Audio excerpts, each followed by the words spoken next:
Well, this report is actually hot off the press because it goes to the Social Justice and Advocacy Committee tomorrow for the first time, and it goes to State Council on Saturday. So you're actually getting a preview of the results of the responses which conferences sent, and this is the chart that we drew up thanks to the wonderful responses from conferences and regions over the period of time from February to June the 30th, where we were collecting data to have a look, as Gordon said, to have a look at the actual impact, which is why the talk is called Back to School, the Real Costs.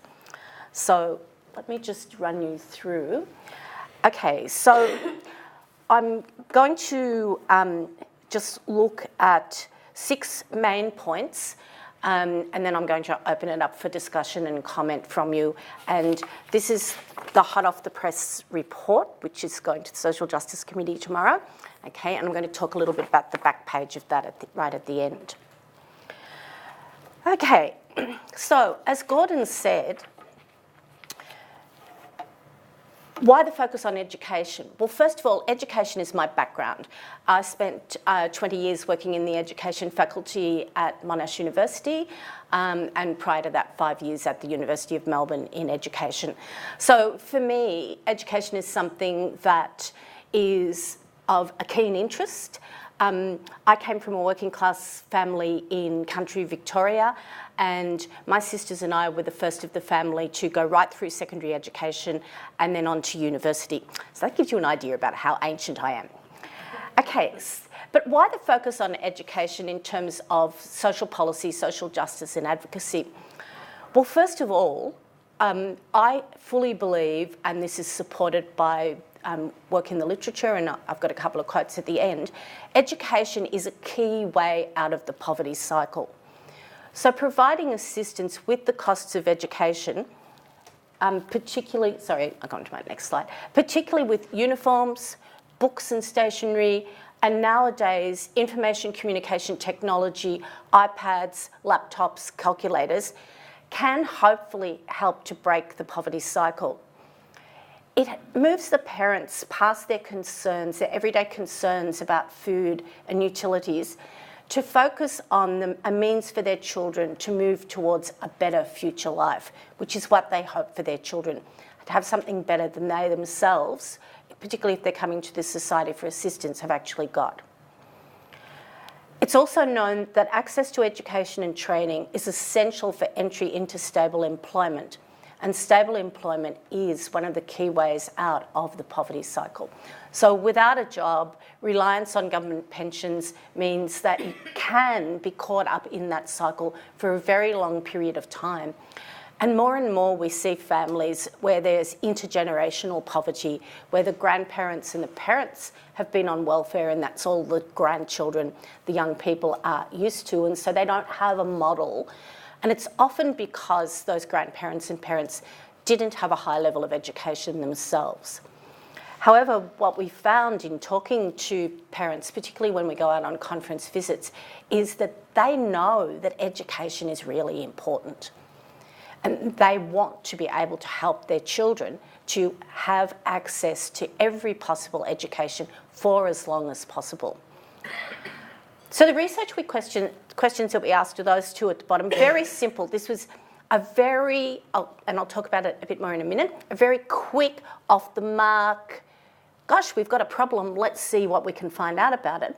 So to what extent have conferences and regions increased their spending on education items since December 2016? And the reason it's since December 2016 is because in the December mail-out, we always have a Social Justice and Advocacy Committee flyer on education with advice to conferences for how they can help families who request assistance. And the second question for me is probably the most interesting one, which is what's on that large A3 sheet of paper. What are the key items of expenditure that are common across conferences and regions? Okay, this is how it started from my own conference. I was on bread run visit with my treasurer, and this is a single mum on New Start with 2 teenage daughters. We've been helping them for about 8 or 9 years now. She very, very rarely seeks assistance. She's a very proud lady who tries to get by, and it's only when she's desperate that she seeks assistance. So we asked her, we knew the youngest daughter was about to go into year 7 at the local government high school, and so we said, do you need any help with education costs? And first of all, Christy said, no, I'm fine. I've got it all, I'll have it all sorted. I don't know how I'm going to do it, but I'll have it all sorted. So we said to her, look, Whitehorse Community Chest gave us this grant of $2,000 for this year, and we've decided that we'd like to spend it in the conference. We talked about it at the conference meeting, on assisting a couple of families who really need help with education expenses. We'd like to offer you some assistance. So go and get that school textbook list and the uniform list and anything else you've got from the school, and we'll have a look. So she did that and came back with the book list, and it's been a while since I've taught in a secondary school, so I was absolutely shocked at the amount of money that a parent in year 7 actually has to spend on textbooks and resources. This doesn't include IT, right? So it was about $358 of the basic textbooks. So we said, that's fine, you order them, the conference will write a check for when you go and pick it up. Okay, what about uniforms? So State Schools Relief will provide families, and they have to apply through the school welfare officer, with either the summer uniform or the winter uniform. No more sports uniform, and this year they were offering school shoes. So school starts in February, in summer. Why would you choose the winter uniform as your option when the child has to go to school? And this government school is extremely fussy. If the sports uniform doesn't have the school logo on it, they're banned from PE and sport. Okay? If they're not dressed in the appropriate uniform, they're sent home or they're put into a room for private study. So she said, okay, we'll opt for the summer uniform. And I said, okay, that's good. So you'll get one dress, one pair of shoes, and how about the conference pays for a second dress? Because, you know, summer girls can get hot. No, I'll wash the uniform every night. So no matter what we did, she said, no, one dress. And then I said, okay, so what about Helen, the elder daughter who was about to go into year 10? And so Christy said, yep, Helen's still got her summer dress from year 7. She's kind of grown quite a bit since then. And I got her to come out and I went, you are not sending that child to school in that dress, like it was up here, okay? We will pay for a dress. So that was a great relief to the family as well. And we offered to pay for Helen's textbooks also. She had quite a few, and she said, look, the mother said, look, the most expensive textbooks are for English. There's quite a lot of literature. And I said, we'd be happy to pay for that. Just add it to Anne-Marie's costs for the textbooks, and we'll write the cheque to Campion, the book company. So then I said, local government school, I spent a bit of time there last year working with the languages teachers. I know the students have to have a laptop. I can't see it on the book list. Oh. So I said, don't worry, I'll go away and I'll research it. So I went home and I had a look at the school's website, and this is really cunning. You have to go onto the school's website where it talks about communication with the parents to find out that every child has to have a laptop.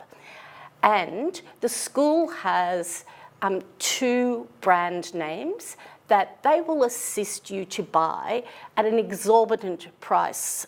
And I just said, I think we can do better than that. And JB Hi-Fi did do better than that for us. So we bought Anne-Marie a laptop with the proper Wi-Fi. And then Helen, the elder girl, we'd bought her a laptop, an iPad actually, a few years ago. And it, of course, was out of date and needed replacing. So we went down to Reboot IT and got her a second-hand laptop. And so the girls are now... So that's how it started. So I went back to the office and I was talking to a few people and I said, do you know how much it costs to outfit a child going into year 7?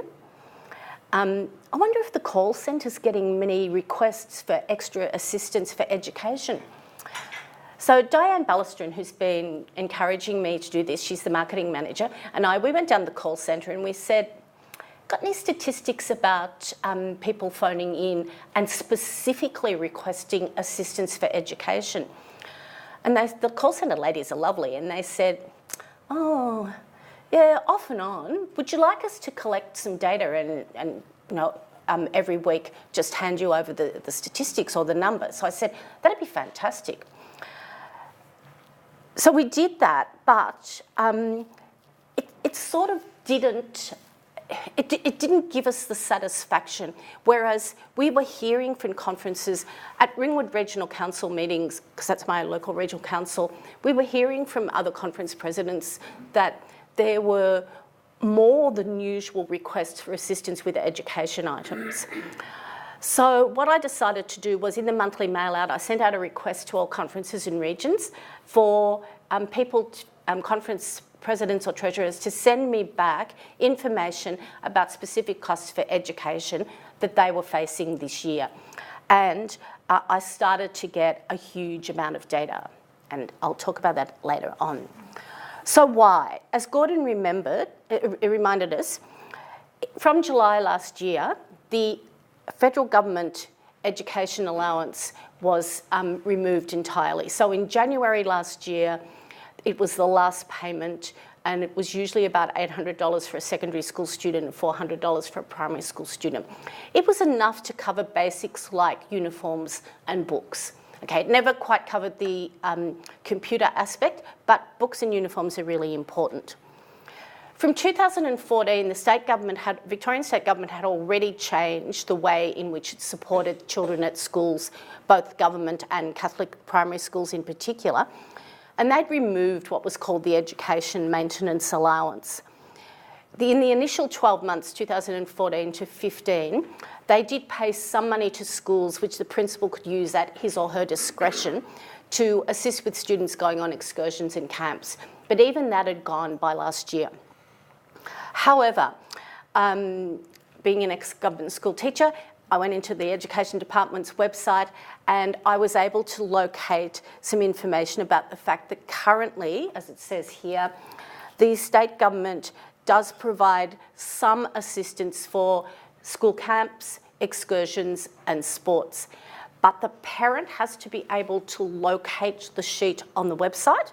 So you've got to go into the government website, download it, fill it out and take it to the school welfare coordinator. There are a lot of principals that we've found this out since who don't actually hand out that information. So when we updated the social justice speaking flyer on education, we mentioned that in large and put down the website that people can go to. So primary school students get a contribution of $125. That's just under the cost of a school camp for a year 5 or 6 student. And secondary school students get $235. Again, it doesn't quite match the cost of a school camp. It certainly covers excursions, but conferences are finding that they're getting requests to help because if you're on a New Start allowance, like Christy, and even if you're on a disability pension, it's very, very difficult to get by with your everyday daily needs of food, gas, electricity, water, transport, and then pay for school camp. And indeed, going back to my family from Blackburn South, one of the reasons why we asked that question when we were on the bread run was because I'd noticed last year, bread run's about every 5 weeks for each of the teams who are on it, and I had noticed that the girls were not going to school on a regular basis, okay? So I asked the question, and Christy said, I had to keep them home because I couldn't afford to send them to school. They had to stay home when the other kids went on school camp because we just couldn't afford it. And I said to her, but you should have asked. You know that we will help. And she, oh, no, I couldn't. We ask for too much. And I said, well, no, you don't. You hardly ever ask for anything. You don't ask for vouchers. You're on the weekly bread run. That's about it, you know. You must ask because it's really important. You know how important education is. You know that the girl, and it was interesting because when we went back about 6 weeks into the school year, when we finally got the Reboot IT laptop for Helen, I got her to come out because I wanted to find out how she was getting on in Year 10. It's quite a difficult year. It's a very academic government school that the girls are at. And she said, I'm really enjoying it. I can actually go to school and I'm doing my homework and I'm making Anne-Marie do hers as well. You know, we have to get on the right track right from the start. And I just said, I'm really proud of you girls. It's really good. Okay. Unfortunately, the story has a bit of a downside because Anne-Marie has become a school refuser, and so we're working on that at the moment. So we've got her going to psychiatrist appointments and school counselling, but we're hoping that that will pick up. And generally it takes about 3 years. It usually takes till about Year 9 for a school refuser to come back on board. So that's just another part of that. Okay, on to the data collection. All right, so I've talked about what we did with the call centre, how we got all of you wonderful people in conferences to assist us. And we collected, first of all, we aimed at the end of term 1, which was just before Easter, and the data was so good, okay, that we decided that we'd extend it till the 30th of June because we wanted to pick up also about the cost of winter uniform. Because for Anne-Marie, Christy said, look, I'm going to try and save up. And we said, no, the conference told you at the beginning of the year we would pay for the girls' dresses and we would pay for the winter uniform for Anne-Marie, and that includes the blazer. She absolutely refused to take our assistance for the blazer, but we got the skirt, shirt, tie, pullover, the basic uniform requirements for the girl in Year 7. So if we can get her to school, we'll be doing really well. Okay. So I'm going to show you a chart which condenses that big A3 sheet into what we've found out. Now, not all conferences across all regions and for all central councils have been able to return the data. One of the reasons for that is, and when you see the chart, you'll see that sundry is a very big category with a lot of dollars in it, okay? And that's because a number of conferences contacted us and said, families didn't ask for specific education items, but what they told us was they needed extra help with food vouchers, utilities bills, transport, because they'd spent all of their allowance on education. That's how important education is to these families. And I think we need to keep that at the front of our mind and keep reminding people, especially politicians. And if you're left with, if you're on one of those government pensions and you've outlaid all this money, and that includes for school fees. Let me just have a little talk about school fees. Now, most of the families we help, their children go to government schools, okay? And the government says there are no school fees in government schools. It's a voluntary contribution, okay? Well, there's voluntary and there's not quite so voluntary. So a couple of the other families that we've been helping in our conference, we said to them, can we help? What's the main outlay? And again, in primary school, it was an iPad in particular, especially if they're in a NAPLAN year, because the NAPLAN practice homework is all done via the internet. So the children have to have an iPad in order to access those practice tests for the NAPLAN test. And indeed, last year, one of the families we've been helping, they've got 7 kids, all under 12. The eldest girl, who was in Year 3, was publicly berated by the teacher for not doing her NAPLAN homework because she didn't have an iPad. And we soon fixed that. We bought one straight away so that wouldn't happen again. So, fees.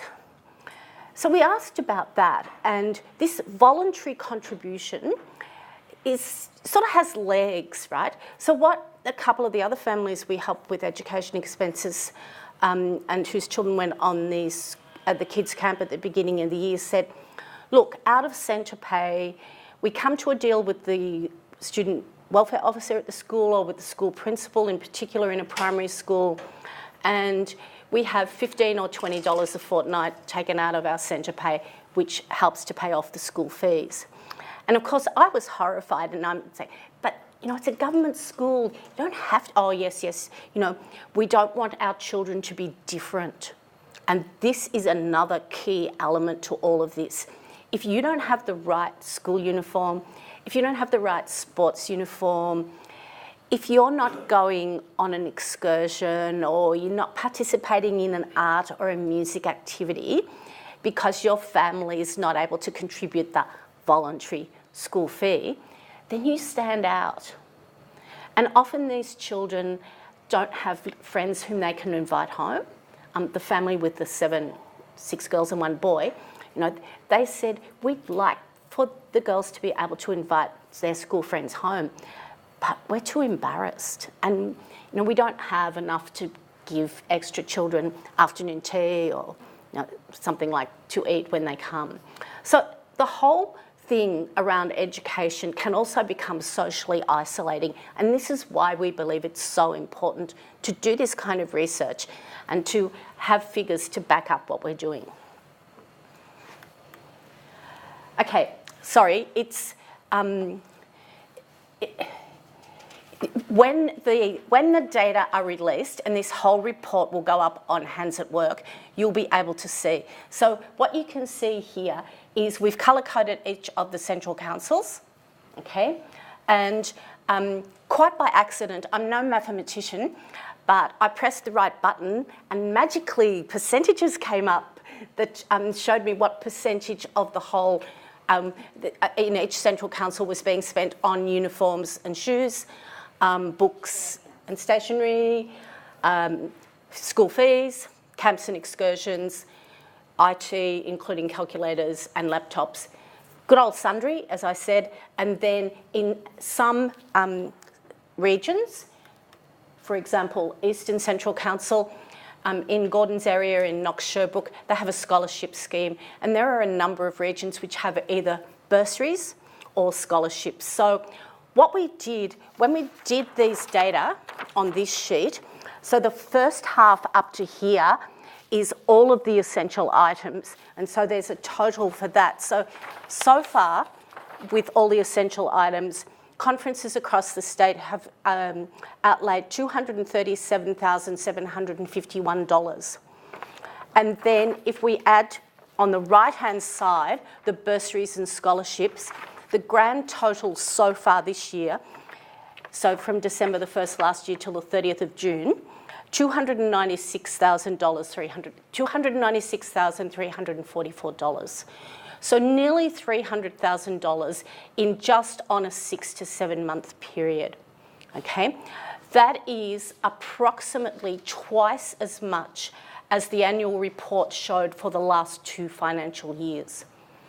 So we can see that education costs are going to remain a key element of society's expenditure in terms of assistance for people in need. Yes, I wanted to show this off because I pressed a button and I got a nice pie diagram. As you can see, and is it okay if I move? Yep. As you can see, in Eastern Central Council, so scholarships is a fairly large component, and that's a very special component of Knox Sherbrooke, 37%. Uniforms, 17%. Books, 21%. Good old sundry, 10%. Camps, 10%. School fees, 4%. And incredibly for me, in Eastern Central Council, only 1% of the total has so far been expended on information technology, so on computers and calculators. That's quite different. Southern Central Council, for example, a lot more money has been spent on the IT element.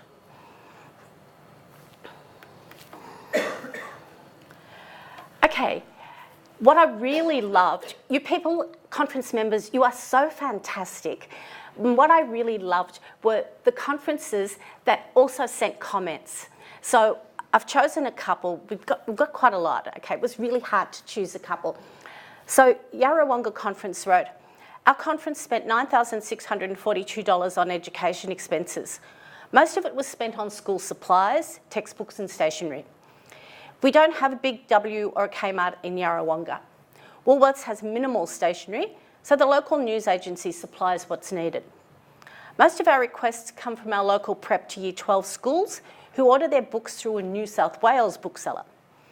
This amount also includes uniforms and shoes, plus we paid for school camps approximately $1,498.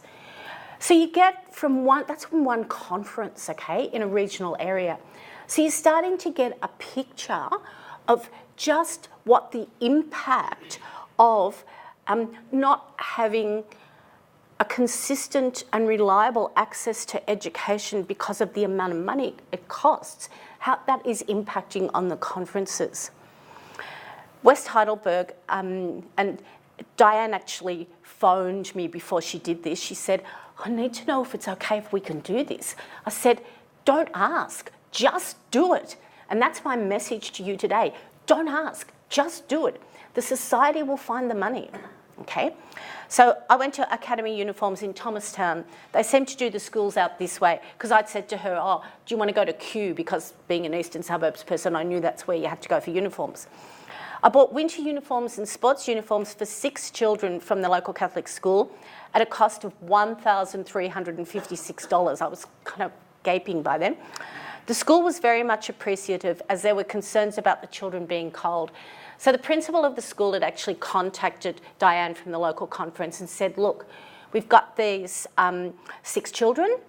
They're absolutely freezing. Winter's started. They don't seem to have winter clothes, and we really would like them to be in uniform. And you know, and so I said, it's a social justice issue. We need to spend the money. Go and do it.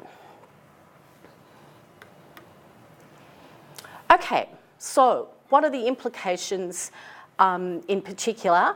And we've made a couple of recommendations as well. First of all, please feel reassured, and I've spoken to Michael Liddy, the state president, about this. You all need to be reassured as conference members and at conference level that requests for assistance with education costs are highly valued and supported by the society. This is an important area, as I can't emphasise enough. Conferences should continue to encourage families and single-parent families, particularly families on welfare benefits, to seek assistance as soon as they know that this is required. And as Victoria is part of the National Social Justice and Advocacy Committee, I've sent this report up to John Falzon and Kim Duggan, who's the chair of the National Committee in Canberra, and said, you might want to look at these figures from Victoria. They're not complete. We have a number of conferences in regions which haven't been able to contribute this year. We're trying to fix that for the next year. But it would be good if you're going off to speak to politicians in Canberra that you have a copy of this report and you show the graphs, because at the back of the report, each central council has a lovely pie chart diagram like the Eastern Central Council one, with some explanation of the figures, just so that if we're going to have an advocacy campaign with politicians, we've got data that we can use to reinforce to them that we didn't make this up. If they want to see it, they can come and have a look on my computer. It's all stored on my computer, and I've got a pile of paper from what conferences it's sent as well as data.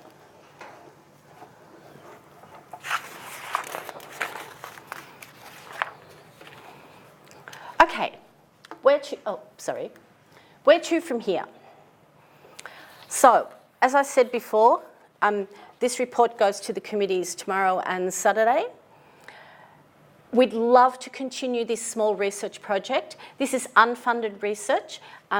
Fortunately, with my education background and in my role as Vice President, Social Justice, Social Policy and Advocacy, I can afford to sit around and do this for the society for free, and I'm very happy to do so. But the continuation of this really important small research project depends on the lived experiences of conferences and conference members and the feedback that we can get from them.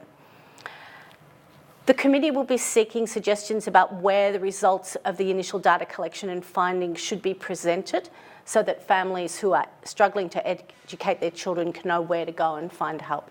We'll keep up the social justice speaking flyer on education at the end of the year, but I think we need a broader spectrum audience to take the data that we've collected. At the end of this report, and it went out in the monthly mail out for July, we've designed a pro forma to help conferences to provide us with the data that we really need, okay?